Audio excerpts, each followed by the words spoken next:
اسلام سے پہلے بیٹی کا حال کیا ہوتا تھا؟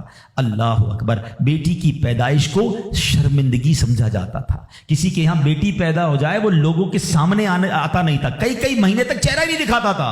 یعنی وہ سمجھتا تھا کہ میری بہت بڑی ذلت ہو گئی ہے کہ میرے یہاں بیٹی ہو گئی. اللہ اکبر، بیٹیوں کو زندہ درگور کیا جاتا تھا، بیٹی کو بھی مار دیا جاتا اور بیٹی کی وجہ سے اس کی ماں کو مار دیا جاتا تھا. اللہ اکبر، اس معاشرے میں ایسے لوگ بھی تھے جن کو اللہ نے کیسا نرم دل دیا تھا. حضرت صعصعہ، سنیے گا، حضرت صعصعہ بن ناجیہ رضی اللہ تعالیٰ عنہ کا معمول کیا تھا کہ وہ خود کہتے ہیں نبی پاک کی بارگاہ میں آ کر، حضور میں دیکھتا تھا کہ جب کسی کو گھر میں بچی پیدا ہوتی تھی اور اس کو وہ دفنانے کا ارادہ کرتا تھا، میں اس کے گھر جاتا، کہتا کچھ پیسے لے لو، بچی مجھے دے دو، دفنانا نہیں، میں اس کی کفالت کروں گا. کہتے حضور 360 بچیوں کو میں نے دفن ہونے سے بچایا، لیکن ایمان نہیں لایا تھا. 2 اونٹنیاں دی، 10 اونٹنیاں دی، بعض اوقات میں نے حاملہ 10 اونٹنیاں دے کر اور ایک اونٹ فدیہ دے کر بچیوں کو بچایا. حضور کیا میرے اس زمانے کا وہ عمل مجھے کوئی اجر دے گا؟ ایمان تو نہیں لایا تھا